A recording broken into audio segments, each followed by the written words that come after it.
Librarian Gebanath Nyaupane steps gingerly into the magnificent two-story building in this tree-lined sanctuary tucked away in the hills overlooking Kathmandu, the Nepali capital devastated by last month's quake.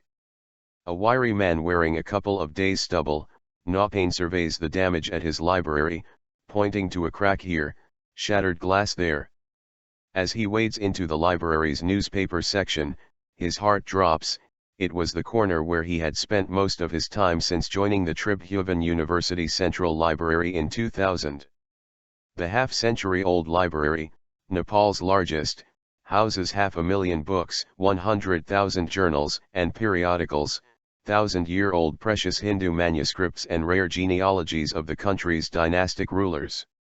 A handful of employees of the library huddle around a canteen, lamenting the loss, too scared to venture inside the white building but keen to salvage the collections. Once, between 500 and 1,000 students a day visited the library, located within the premises of the Tribhuvan University, Nepal's largest public education institution.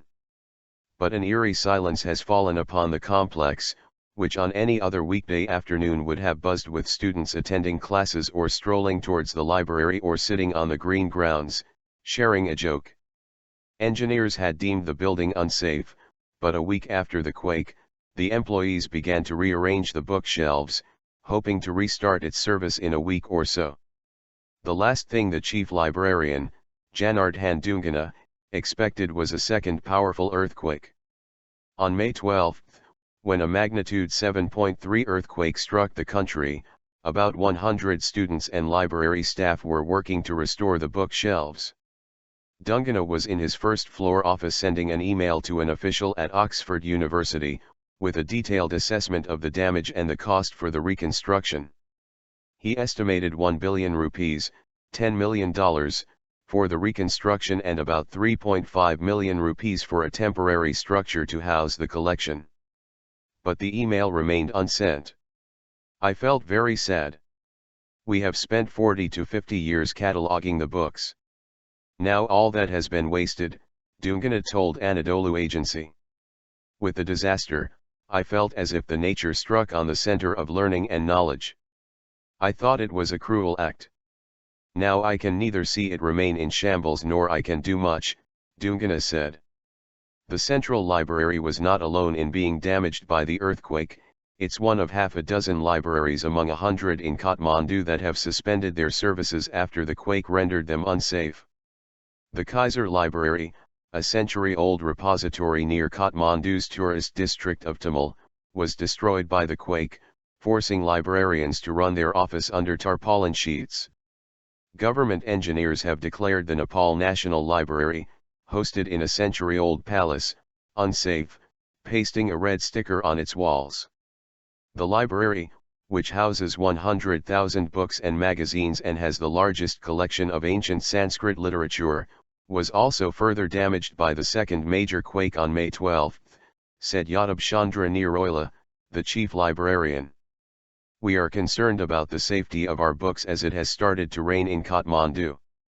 We have taken refuge in a hut after the engineers deemed the building unsafe. But we often discuss on how to move the books to a safe place, Niroyla told Anadolu Agency. Masons have begun to dismantle the Maiden Puraskar Pustakalaya, MPP, founded in 1995 as a non-profit repository of Nepali language collections, according to Amar Gurung, the director of the library. Gurung said the decision was taken to prevent the building from further damaging the collections and threatening human lives. With more than 35,000 books, 50,000 rare photographs, 15,000 posters and pamphlets, over 10,000 manuscripts and audio visuals on Nepal, the red brick house in the Kathmandu Valley's historic city of Patan used to be a stable for Nepal's erstwhile Rana rulers. Our library was a principal source for understanding Nepal's 19th and 20th century history. Now we are worried about the safety of the collections as monsoon season is around the corner, Gurung told Anadolu Agency. A week after the quake, Gurung posted an appeal on the library's Facebook page, requesting donors fund a temporary structure to house the collections for 3 years. For now, we have moved the materials to huts near the building. We have managed to keep it safe, but we can't keep it like this, he said, adding that the MPP is raising a fund of $5,000.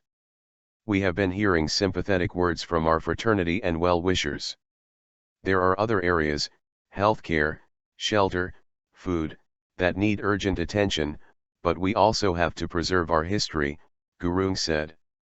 Gurung is seeking help from international networks of libraries, including the International Federation of Library Associations and Institutions, the 1,600-member organization headquartered in The Hague. He has set an ambitious goal to return to the temporary structure after the old building's demolition, July 1, 2015.